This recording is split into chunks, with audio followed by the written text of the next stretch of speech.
প্রচেষ্টার ইউটিউব চ্যানেলে সকলকে স্বাগত। আজকে একটা গুরুত্বপূর্ণ চ্যাপ্টার নিয়ে আলোচনা করব, ত্রিকোণমিতি। ত্রিকোণমিতি জানতে গেলে সবার আগে যে জিনিসটা জানতে হবে সেটা হচ্ছে সমকোণী ত্রিভুজ। আমি একটু বলে দিই সমকোণী ত্রিভুজ সম্পর্কে। আচ্ছা,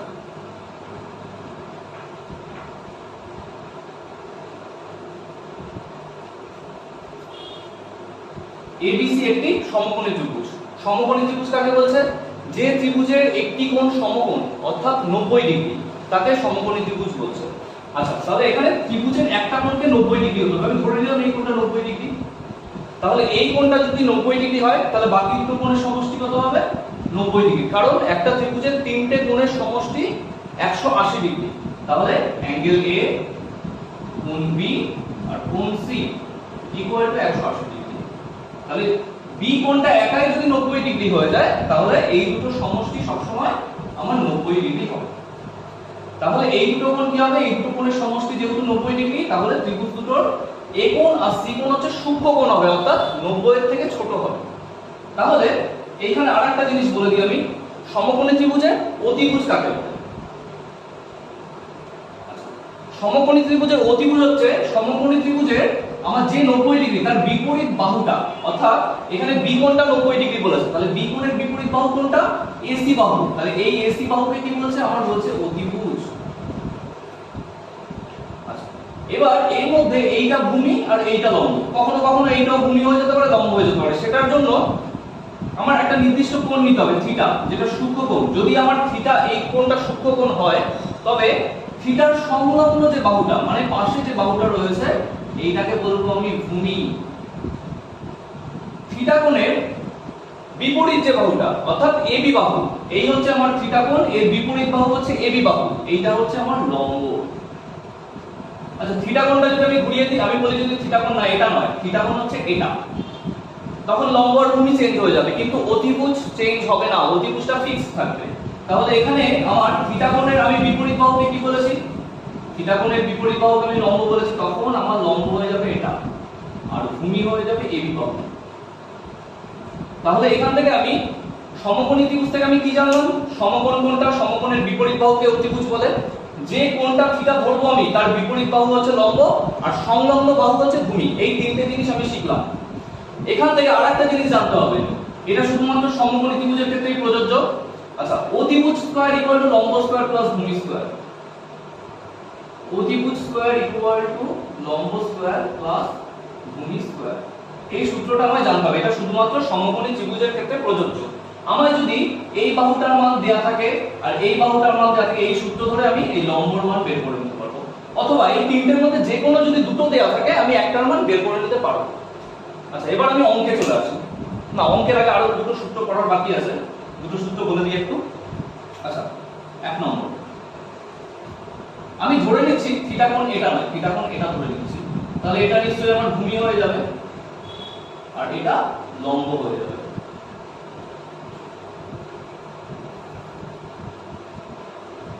sin থিটা, এগুলো আমায় মনে রাখতে হবে। sin থিটা ইকুয়াল টু কি? sin থিটা ইকুয়াল টু লম্ব বাই অতিভুজ। লম্ব বাই অতিভুজ। অর্থাৎ, আচ্ছা, এখানে লম্ব কোণটা আমি যদি থিটা কোণ এটাকে ধরি, যে sin থিটার থিটা কোণটা এটা, থিটা কোণ যদি এটা ধরি তাহলে লম্বর মান কোনটা হবে? লম্বর মান হচ্ছে এবি বাহু হয়ে যাবে। তাহলে লম্বর জায়গায় আমি এবি বাহু বসালাম। আর অতিভুজ কোনটা? অতিভুজ ফিক্স এসি বাহু, তাহলে এখানে আমি এসি লিখলাম। এবার 2 নম্বর চলে আসে, এটা আমায় মনে রাখতে হবে। sin থিটার পরে চলে আসে হচ্ছে cos theta. cos theta, cos theta হচ্ছে ভূমি বাই অতিভুজ।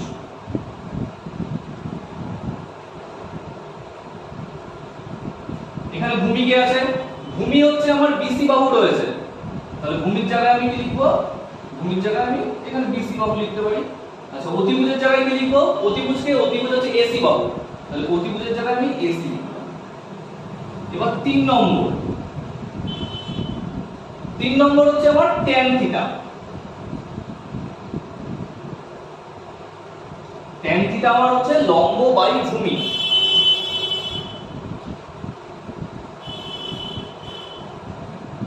এখানে আমার এই চিত্রে আমার লম্ব হচ্ছে আমার এবি বাহু, তাহলে লম্বর জায়গায় আমি এবি বাহু লিখলাম। আর ভূমির জায়গায় কি লিখবো? ভূমির জায়গায় লিখবো বিসি পাবো। sin theta cos theta tan theta এই তিনটে আমি জানলাম। এবার চলে আসি, আবার এই সূত্রগুলো মনে রাখতে হবে না। এখানে যেমন হচ্ছে আমার cosec থিটা চলে এলো, আমার শুধু এইটুকুই জানলে হবে sin থিটার উল্টো হচ্ছে cosec থিটা। তাহলে sin থিটার যদি উল্টো cosec থিটা হয় তাহলে লম্ব বাই অতিভুজটা উল্টে গিয়ে কি হবে? অতিভুজ বাই লম্ব। এখানে আমি তাহলে লিখি এই sin থিটা উল্টে যাবে, অতিভুজ বাই লম্ব হয়ে যাবে।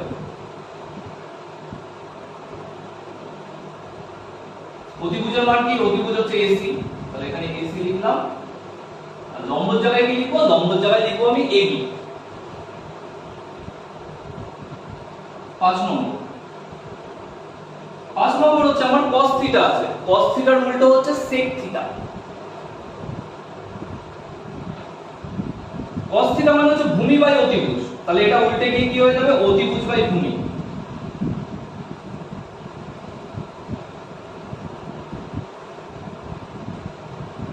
এখানে অতিভুজের মান কি? অতিভুজের মান AC জানি আমি, AC বসিয়ে দেবো।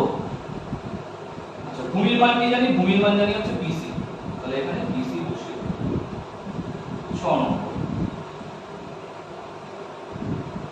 6 নম্বর বলেছে tan থিটার উল্টো, tan থিটার উল্টো cot থিটা, তাহলে এখানে আমি cot থিটা লিখব। তাহলে cot থিটা, tan থিটা হচ্ছে লম্ব বাই ভূমি বলে দিয়েছিলাম আগে, তাহলে এটা উল্টে গিয়ে কি হবে? ভূমি বাই লম্ব, ভূমি বাই লম্ব। আচ্ছা, ভূমির মান কি? ভূমির মান হচ্ছে BC আর লম্বর মান হচ্ছে আমার AB। তাহলে আবার এই কটা জিনিস আমি জানলাম। আজকে এই কটা সূত্রের উপরই অঙ্কগুলো পড়াবো। এবার চলে আসি অঙ্কে। ফার্স্ট অঙ্ক, প্রথম অঙ্ক 1 নম্বর অঙ্ক বলেছে আমার tan থিটা ইকুয়াল টু 4/3 বা 4/3 হলে cos থিটা ইকুয়াল টু কত? এটা খুব সোজা অঙ্ক, মুখে মুখে হয়ে যাবে। আমি একটু বলে দিই, এখানে আমার tan থিটা বলেছে 4/3 বা 4/3। এখানে কি আছে? tan থিটা ইকুয়াল টু লম্ব বাই ভূমি আছে না? তাহলে এখানে যখন লম্ব বাই ভূমি আছে তাহলে লম্বর জায়গায় আমি কত বসাবো? ঠিক এই 4 মানটাকে বসাবো। লম্বর জায়গায় কি আছে? লম্বর জায়গায় আমার 4 রয়েছে, তাহলে এখানে লম্বর জায়গায় আমি 4 বসাবো। আচ্ছা, ভূমির জায়গায় কি রয়েছে? লম্ব বাই ভূমি বলেছে, এখানে রয়েছে 3, তাহলে ভূমির জায়গায় আমি 3 বসাবো। তাহলে এখানে 4 বসালাম, এখানে 3 বসালাম। তাহলে অতিভুজ কত হবে? আমি একটু আগেই বলেছি ভিডিও শুরুতে, একটা সূত্র রয়েছে অতিভুজ স্কয়ার ইকুয়াল টু লম্ব স্কয়ার প্লাস ভূমি স্কয়ার। এই সূত্রটা আমি অ্যাপ্লাই করব। তাহলে অ্যাপ্লাই করি আমি। এখানে অতিভুজ স্কয়ার এই সূত্রটাকে আমি লিখি, অতিভুজের জায়গায় কত লিখব? অতিভুজ আমি জানি না, তাহলে অতিভুজটাকে আমি অতিভুজই রাখবো। তারপরে রয়েছে লম্ব স্কয়ার, লম্ব মানে হচ্ছে 4, তাহলে এটা নিশ্চয়ই 4 স্কয়ার হয়ে যাবে। মাঝখানে প্লাস আছে, প্লাস দিলাম। ভূমি কত আছে? ভূমি আছে 3, তাহলে এখানে আমার হবে হচ্ছে 3 স্কয়ার বা 3 স্কয়ার। এখানে 4 স্কয়ার মানে হচ্ছে 16, 3 স্কয়ার মানে 9, আমার টোটালটা হচ্ছে 25। আচ্ছা, এটা অতিভুজ স্কয়ার হয়ে যাবে, সূত্রটা অতিভুজ স্কয়ার ছিল, এটা হচ্ছে 5 স্কয়ার। তাহলে অতিভুজ ইকুয়াল টু কত হচ্ছে আমার? আচ্ছা, এখান থেকে আমি স্কয়ার স্কয়ার তুলে দিলাম, তাহলে অতিভুজের মান হচ্ছে আমার 5 হচ্ছে। তাহলে এখানে অতিভুজ স্কয়ার হচ্ছে 5 স্কয়ার ইকুয়াল টু, তাহলে এখানে অতিভুজের মানটা স্কয়ার স্কয়ার তাড়িয়ে দিলে আমার কি দাঁড়াচ্ছে? 5 দাঁড়াচ্ছে। তাহলে এখানে আমি এখন কত বসাবো? 5 বসাবো। তাহলে আমার লম্বর মান বের হলো 4, ভূমি বের হলো হচ্ছে 3 আর অতিভুজ বের হলো 5। এবার আমার কার মান বের করতে বলেছে? আমার বের করতে বলেছে cos থিটা। তাহলে cos থিটা মানে কি? আমি এবার সূত্র দেখব। cos থিটা ইকুয়াল টু লিখেছি আমি হচ্ছে ভূমি বাই অতিভুজ।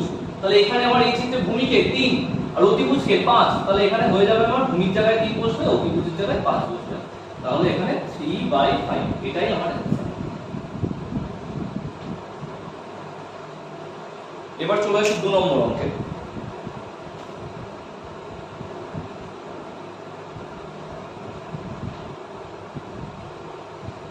2 নম্বর অঙ্ক আমায় বলেছে tan থিটা ইকুয়াল টু 4/3 হলে 1 minus sin theta by 1 plus sin theta. sin theta equal to, এটা আমার প্রয়োজন নেই। এটা ইকুয়াল টু কত জানতে চাইছি।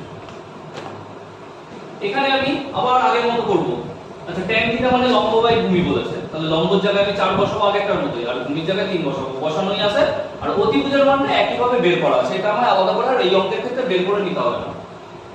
এবার আমার দরকার হচ্ছে এখানে 1 মাইনাস sin থিটা রয়েছে আর 1 প্লাস sin থিটা, এই মানটা আমার বের করতে হবে।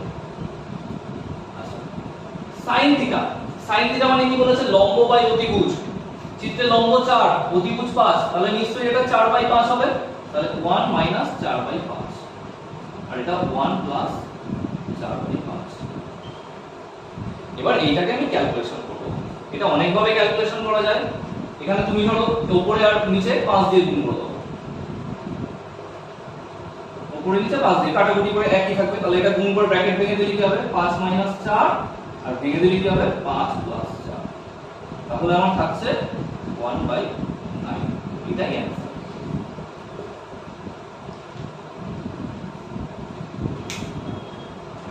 পরের অঙ্ক,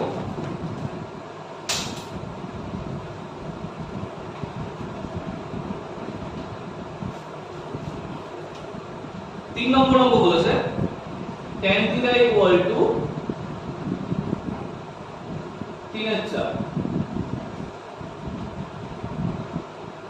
তবে sin থিটা cos থিটা এই ভ্যালুটা কত পার্থক্য বলেছে। আমি একই ভাবে করব, শুধু আমার এখানে কি রয়েছে, tan থিটা হচ্ছে 3/4 লম্ব বাই ভূমি, তাহলে লম্বর জায়গায় আমি কত বসাবো, এবার আমি আর 4 বসাবো না, এবার 3 বসাবো। তাহলে এখানে আমি 3 বসাবো, আর ভূমির জায়গায় নিচে 4 রয়েছে, তাহলে ভূমির জায়গায় আমি 4 বসাবো। তাহলে এখান থেকে ওই অতিভুজ স্কয়ার লম্ব স্কয়ার, অতিভুজ স্কয়ার ইকুয়াল টু লম্ব স্কয়ার প্লাস ভূমি স্কয়ার যে সূত্রটা রয়েছে, সেই সূত্রটা সেম সূত্র অ্যাপ্লাই করব। অ্যাপ্লাই করে আমার কি আসবে, একই আসবে, 5ই আসবে। তাও আমি একবার করে দেখিয়ে দিচ্ছি। তাহলে অতিভুজ স্কয়ার ইকুয়াল টু হচ্ছে লম্ব স্কয়ারের জায়গায় আমি এবার 3 স্কয়ার বসাবো। আচ্ছা ভূমির জায়গায় আমি কত বসাবো, ভূমি 4 বলেছি আমি, তাহলে 4 স্কয়ার বসাবো। তাহলে এটা ইকুয়াল টু 9 প্লাস 16 মানে 25, এই আগের মতো 25ই আসছে, মানে 5 স্কয়ার। তাহলে অতিভুজ ইকুয়াল টু আমার কত, 5। তাহলে এটা 5 চেঞ্জ করব না আমি। এইবার চলে আসি sin theta into cos theta. তাহলে sin থিটা আর cos থিটা এই ভ্যালুটা আমার বার করতে বলেছে। তাহলে sin থিটার মান কত, এখানে কত বলেছে, sin থিটা ইকুয়াল টু লম্ব বাই অতিভুজ। লম্বকে 3, অতিভুজ 5, তাহলে sin থিটা ইকুয়াল টু নিশ্চয়ই 3/5 হবে। তাহলে sin থিটার জায়গায় 3/5 বসাবো। এবার চলে আসি cos থিটা। cos থিটা কি বলেছে, ভূমি বাই অতিভুজ। ভূমিকে, ভূমি হচ্ছে আমার 4 আর অতিভুজ কত, 5, তাহলে এটার মান হবে 4/5। 4/5, তাহলে অ্যানসারটা কত হবে, উপরে উপরে গুণ হয়ে যাবে, 3 4 12, কাটাকুটি আর কিছু যায় না, 5 5 25। তাহলে এটাই হচ্ছে আমার অ্যানসার, 12/25। এবার চলে আসি পরের অঙ্কে, 4 নম্বর অঙ্ক।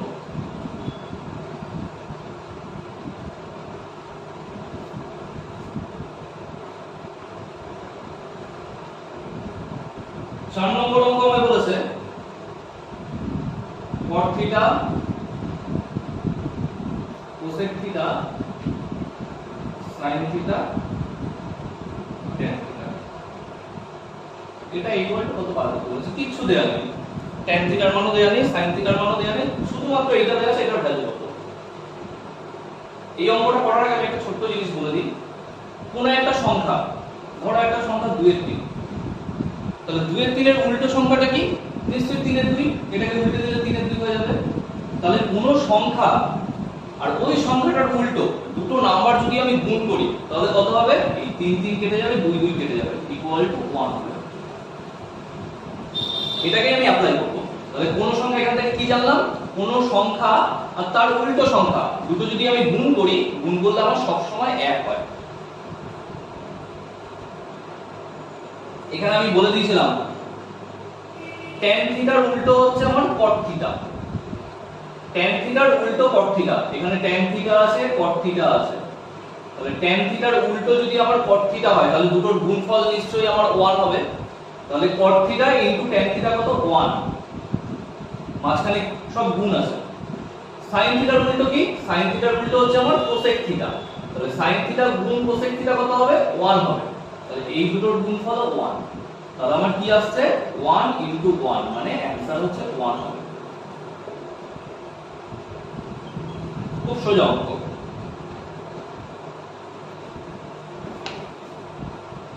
তারপরের অঙ্ক চলে আসি।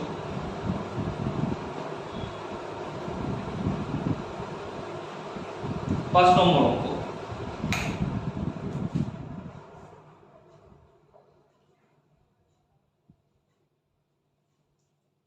বলেছে যদি tan 62 ডিগ্রি ইকুয়াল টু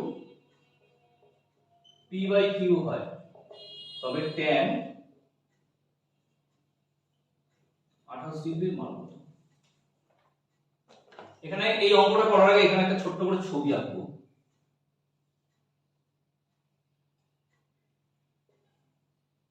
আমি ধরে নিচ্ছি এই কোণটা হচ্ছে সূক্ষ্ম কোণ 62 ডিগ্রি, আর এটা তো 90 ডিগ্রি, এটা একটা সমকোণী ত্রিভুজ 90 ডিগ্রি।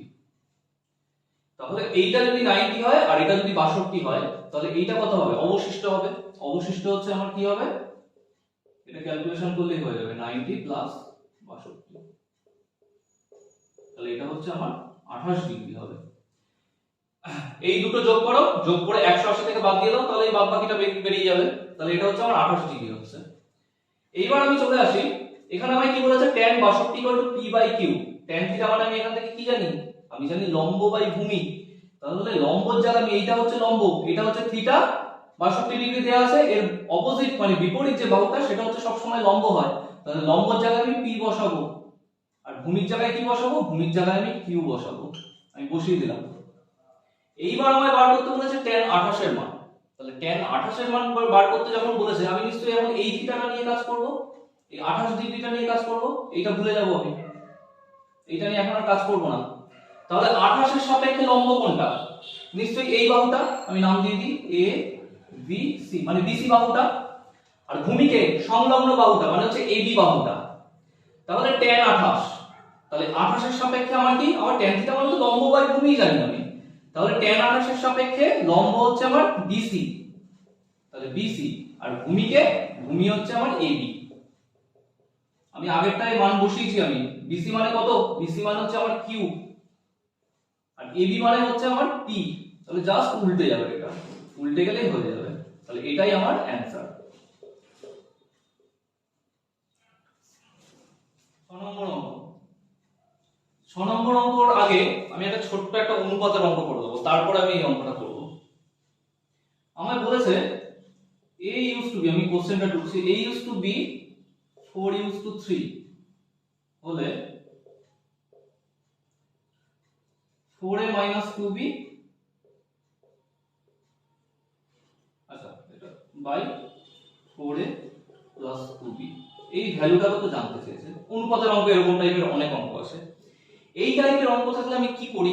এই টাইপের অঙ্ক থাকলে আমি করে নিই হচ্ছে এর জায়গায় 4 বসাই, এ যেহেতু প্রথমে আছে 4 প্রথমে আছে, এর জায়গায় 4 বসাই আর বি এর জায়গায় 3 বসাই। এখানে মানটা জাস্ট পুট করে দিই আমি। তাহলে 4 লিখলাম, এর জায়গায় কত বসাবো বলেছি? 4 বসাবো, এই 4 বসালাম, মাইনাস যেমন আছে দিলাম, 2 লিখলাম, বি এর জায়গায় কত বসাবো? 3 বসাবো। একই ভাবে নিচের মানটাও বসাচ্ছি আমি 2 * 3। একই ভাবে a আর b এর জায়গায় এই মানগুলো বসিয়ে দিলাম। এবার ক্যালকুলেশন করব। 4 × 4 = 16 - 3 × 2 = 6, 16 + 6, তাহলে কত আসছে? এটা হচ্ছে 10 আর এটা হচ্ছে 22, কাটাকুটি করলে 5 11, তার মানে অ্যানসার আসছে আমার 5/11। এইবার আমি আরেকটা সূত্র করাবো, তবেই আমি এই অঙ্কটায় যাব। এইটা প্রত্যেকে মনে রাখবে। আমি মুছলাম এটা। এখানে আমায় sin থিটা কি বলেছে? আমি sin theta by cos theta করব। sin theta by cos theta, এই যে sin থিটা হচ্ছে লম্ব বাই অতিভুজ, এখানে উপরে লিখছি আমি, মানটা বসাচ্ছি আমি জাস্ট, লম্ব বাই অতিভুজ। আচ্ছা এই বড় বাইটা দিলাম, cos থিটার জায়গায় আছে ভূমি বাই অতিভুজ, তাহলে এখানে ভূমি বাই অতিভুজ লিখলাম। এবার আমি কি করব? আমি ভাগটাকে গুণ লিখব, লম্ব বাই অতিভুজ, এবার গুণ দিয়ে দিলাম, তাহলে এটা উল্টে যাবে, ভূমি বাই অতিভুজটা উল্টে গিয়ে অতিভুজ বাই ভূমি হয়ে যাবে। অতিভুজ বাই ভূমি। আমার এখানে অতিভুজ কেটে যাবে, তাহলে কি দাঁড়ালো আমার এখানে দাঁড়ালো হচ্ছে লম্ব বাই ভূমি। লম্ব বাই ভূমি মানে কি? লম্ব বাই ভূমি মানে হচ্ছে আবার tan থিটা। তাহলে এখান থেকে আমি একটা সূত্র পেলাম। সূত্রটা কি? এই যে sin থিটাকে sin theta by cos theta মানে হচ্ছে tan থিটা। তাহলে সূত্রটা আমার দাঁড়ালো হচ্ছে আমার tan theta equal to sin theta by cos theta. এই সূত্রটা আমার দাঁড়ালো। এটাই আমার কাজে লাগবে অঙ্ক করতে গিয়ে। এবার অঙ্কটায় আসি।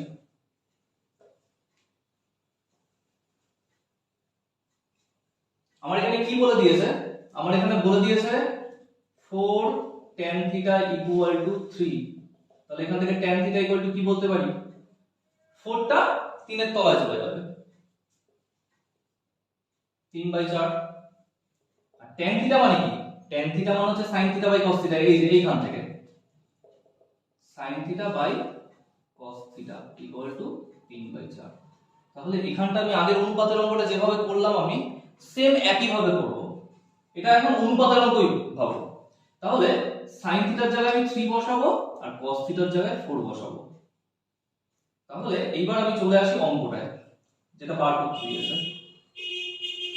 আচ্ছা, এইখানে আমি মান বসাবো। এবার sin থিটার জায়গায় 3 বসাবো, cos থিটার জায়গায় 4 বসাবো। তাহলে 4 আছে এখানে, 4 লিখলাম।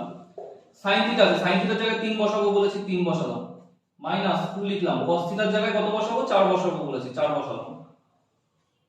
4 sin থিটার জায়গায় কত বসাবো? 3 প্লাস 2 ইনটু 4। এবার এটা কত হচ্ছে? 3 4 12 মাইনাস 8। আর এটা 3 4 12 প্লাস 8। তাহলে কত হচ্ছে? 4 আর হচ্ছে 20। তাহলে অ্যানসার আসছে হচ্ছে আমার 1/5। এটাই হচ্ছে আমার অ্যানসার অঙ্কের। এই অঙ্কগুলো যখন, সূত্রগুলো যখন পুরোপুরি মুখস্থ হয়ে যাবে, অঙ্কগুলো তখন মুখে মুখে করা যাবে। এত কিছু করার দরকারই নেই। এটা জাস্ট আমি বোঝানোর জন্য করলাম। এর পরের একটা অঙ্ক,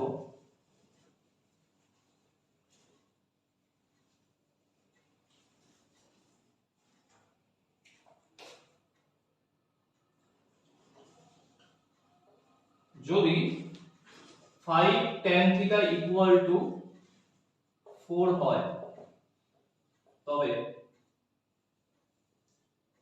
5 sin theta minus 3 cos theta by 5 sin theta plus 3 cos theta equal to কত? এই অঙ্কটা তোমরা নিজেরা করবে। এই টাইপের অঙ্ক আগেরটা করে দিয়েছি আমি, নিজেরা করে আমার অ্যানসার কমেন্টে জানাবে। আর এর পরবর্তী ভিডিও পেতে অবশ্যই চ্যানেলটিকে সাবস্ক্রাইব করে দেবে। আজকের মতো আসি তাহলে।